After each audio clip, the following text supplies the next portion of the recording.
Alright, so in this video we're going to be taking a look at how to create eyes for your Crazy Talk Animator characters using Adobe Flash or Adobe Animate.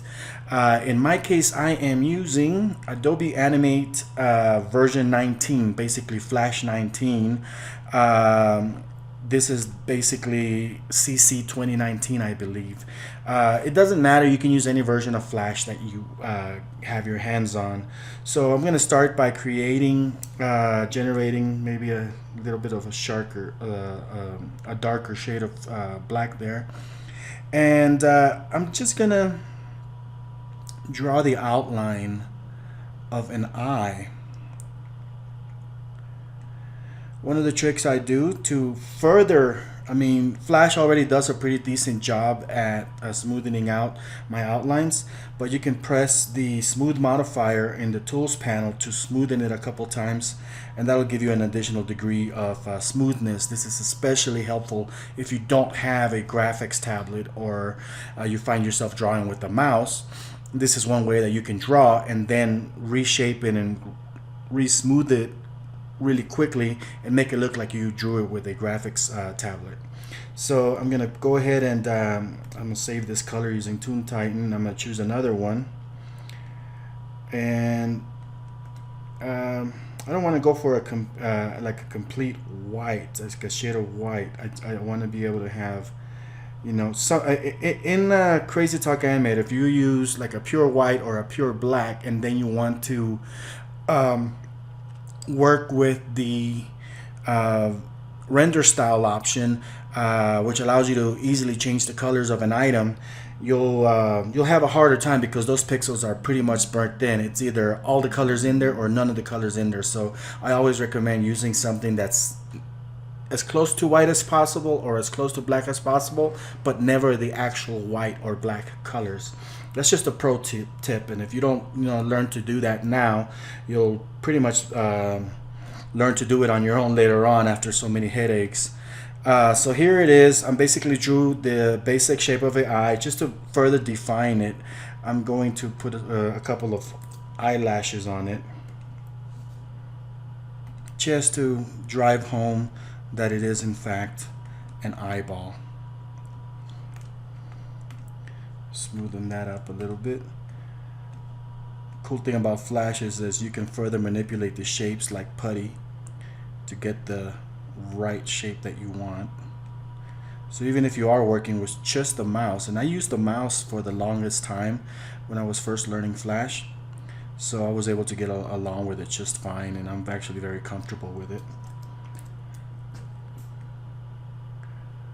Alright, that's enough. We get the idea.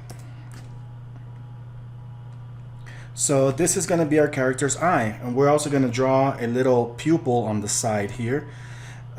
This one we'll draw it separately.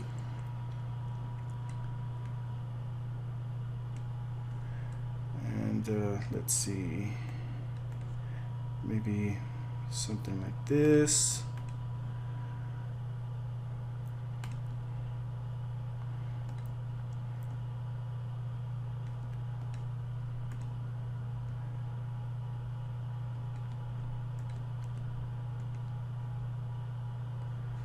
And that doesn't need to be there. Just make it one solid shape. We'll go back to this color here maybe and bring it back into Toon Titan, and we'll use that outline color for that. And let's see, maybe get another little shape here. I'm gonna just draw it on the side. I'm gonna go for a white-ish shape. Control G to group it. Just drop it in there. What else can we do to it? Just make it nice and presentable.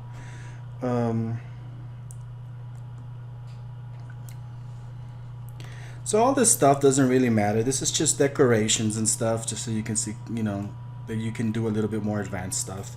You don't have to be this intricate with your artwork.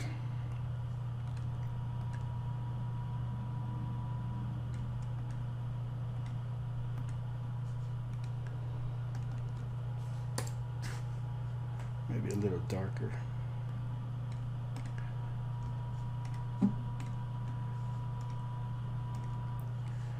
Yeah, there we go. Come in here, do that too right there, so we can have some variety.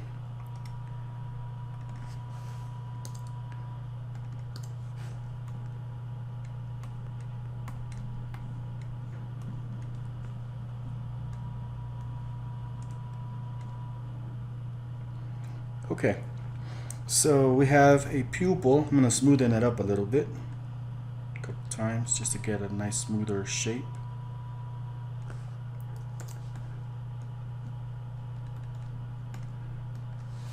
Get rid of those outlines there. Oops. Just want to make sure I don't have any outlines. So I'm just going to do this. Boom. All right, so I'm going to take that, I'm going to convert that into its own unique symbol because I want it to be separate from this right off the bat. I'm going to select everything in there and press the F8 function key. I'm just going to call it pupil. It doesn't really matter what you call it, or iris might be a better name. Put the little registration point in the center. It's going to put it right there. So now we have an iris symbol that we can move around.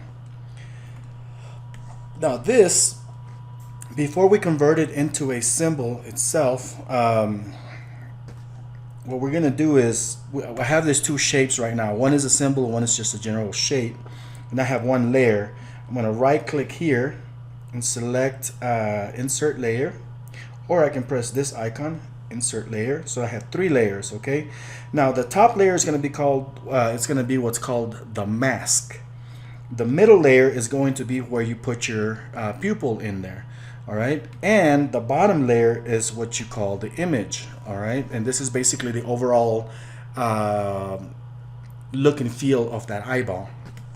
So I'm gonna copy this, I'm gonna cut it actually, and I'm gonna select one of these layers, move it to the bottom, right click, paste in place, and I'm just gonna leave it there. I'm gonna go over here on the top layer. I'm going to also paste in place. So I'm going to right click, paste in place. So I have that there, and I have that on the bottom, and I have this in the middle. So we're going to ignore this top layer for now. We're going to just hide it. So we're only looking at the bottom 2 layers. And notice that when our eye goes out here, you know, it just kind of goes out, right? It's because it's just on top of this image layer. So what we're going to do is we're going to go to this top layer, and I'm going to actually erase this outline stuff. That way we're left behind with just the interior, just the white part. I'm going to change the color of this stage so you can better see what's going on here. All right, so on the first layer, we have the entire eyeball with the white and the eyelashes. This is what's called your image. This is what your eye is actually going to look like. And it's not being masked, it's just sitting there. On top of this layer, you have a layer containing the iris. And the iris is going to move around like this, it's going to move around like this, and so far so good, right?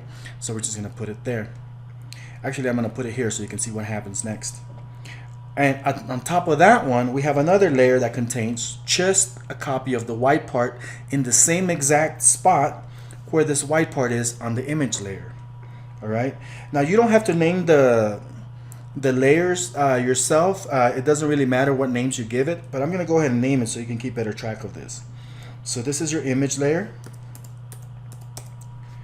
and this is where you keep your pupil. And this is where you're going to keep your mask shape. Okay, so the mask, I don't know what happened there. Let's see.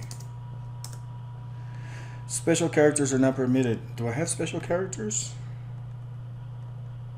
Maybe I have like an extra space or something.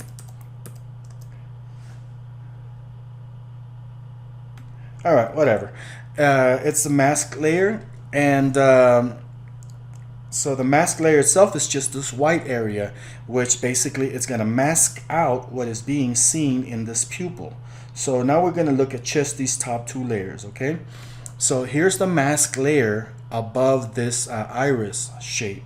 Notice how the iris goes out here, it can go out here, but basically that mask is on top of it, right? So let's tell Flash that this area is in fact a mask. And what we do here, and it's going to be a mask for that pupil. So what we're going to do is right click on that mask layer there, that third layer. We're going to select masks. Upon doing this, Flash is automatically going to lock these two layers, okay? Notice how this iris got cut off right there. All right, so if I unlock it, everything kind of breaks apart. So if I go here, move this iris right there and lock it, you can see that that iris is just kind of blocking that area. Okay, so only the areas that are within that mask shape are visible. Now obviously the bottom layer is not visible right now because I'm hiding it. So what I do next is, actually I'm gonna put this right here so we can still continue to see that how it gets cut off. So I'm gonna turn on this layer at the bottom.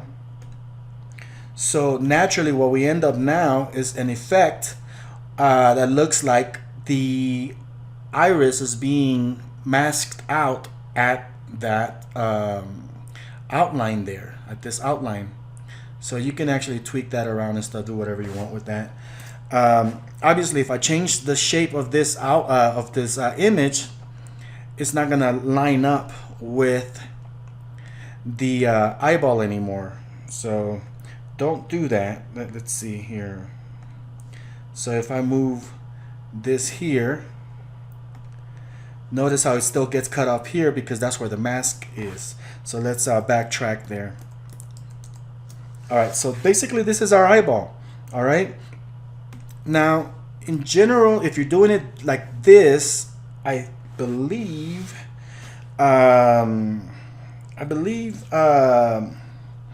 Crazy Talk should be able to read it. Let's find out. I don't remember. I don't quite remember. I'm gonna press Control Alt Shift S. Control Alt Shift S to export the movie. I'm just gonna call it I. And minimize, close all this.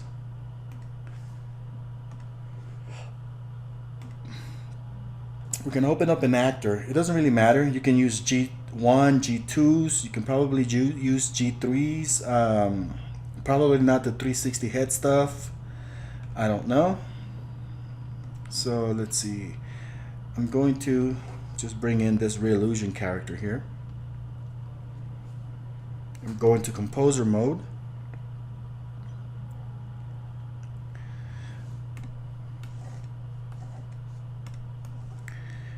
And let's take a look at the sprites for this eye. So here we have two options. Either we can add the eye as an additional sprite, or we can replace an already existing sprite. So in this case, I'm going to go ahead and just replace, and let's see what happens.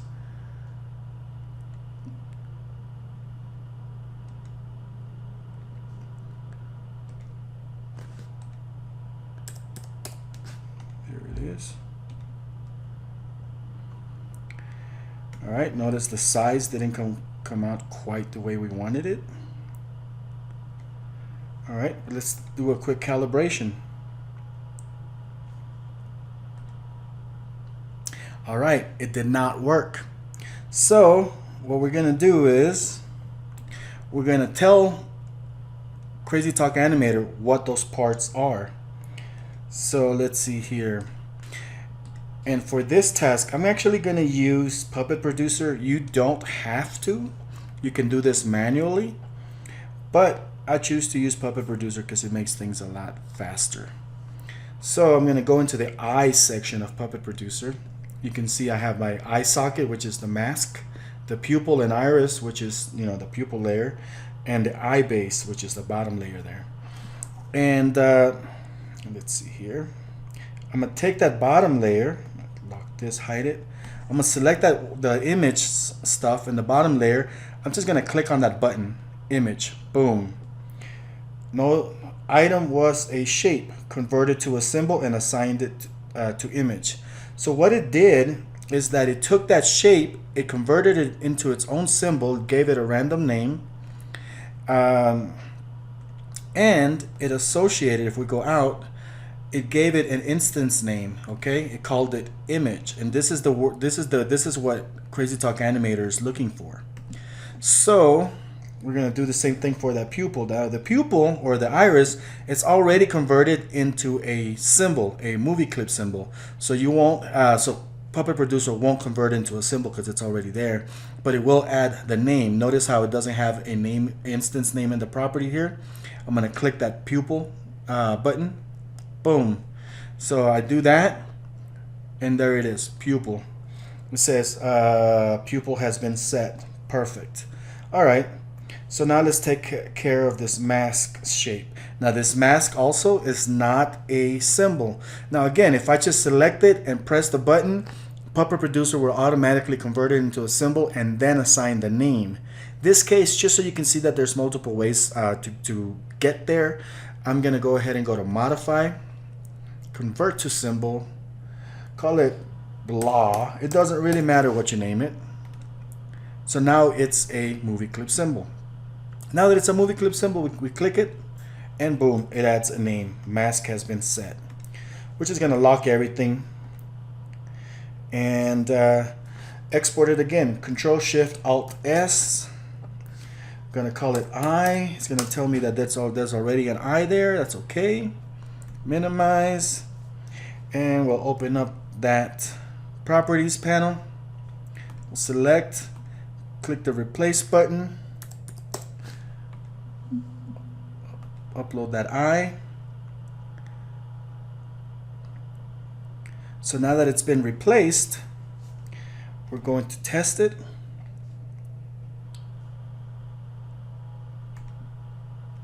And notice how it's moving.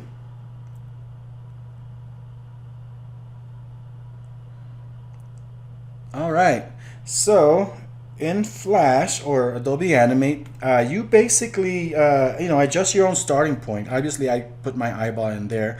Ideally, you probably want to have the default be at the center. So we do that. Export it one more time. We're going to call this one I left. Okay. So this will be the quick and easiest way to just put in a new eye sprite into a character. So I'm gonna go to the properties, the sprite manager there, sprite editor, select, click the replace button, and I'm just replacing the normal eye with the eye left.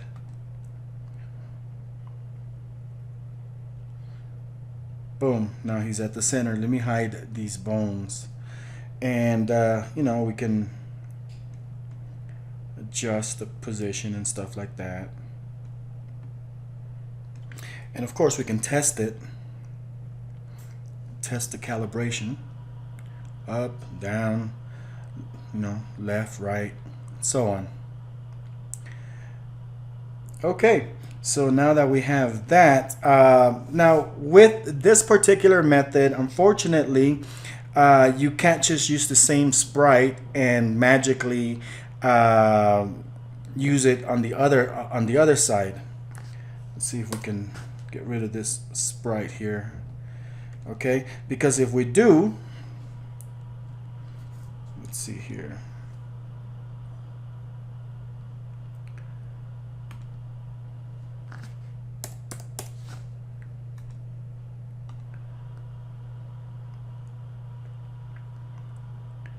If we do, the eye basically comes in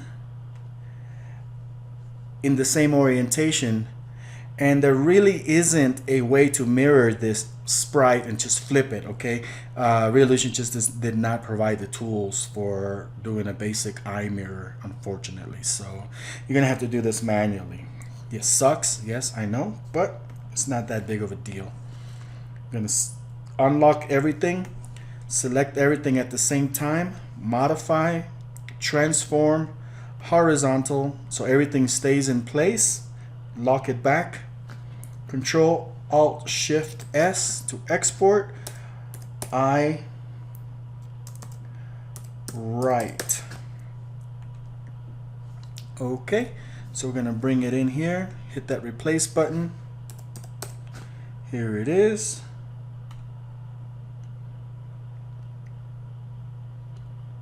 And now we have an eye on the right side and an eye on the left side. And when I say right and left, I'm talking about the characters right and left, okay?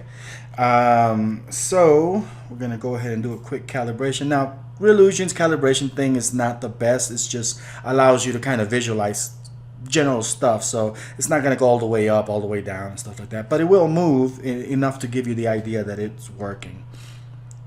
So you can always make your own calibration file. So in general, this is the easiest way to just quickly get a new sprite in a character if your character needs to express a new type of emotion that your default sprites don't allow. Just, you know, bust out your copy of Flash, draw those sprites, export them, and bring them in. Either add them as an additional sprite or just replace the ones that you don't need. And it's very easy to do. So in the next video, I'm going to show you how to do this from the template system. So once you have a G2 template, whether it's the default Reallusion template or you're creating your own from scratch, I'm going to show you how everything is laid out, because it's a little bit different. Okay, you're dealing with nested symbols, and we're going to go ahead and take care of that one in a separate video, and that's the one that's coming up next. So if you have any questions, you know, just let me know. Send me your questions, comments, suggestions, and if you haven't subscribed yet, go ahead and do so, because, you know, this channel is something that I'm trying to expand, and the more feedback I get from you guys, the better the content will be. All right, thank you so much.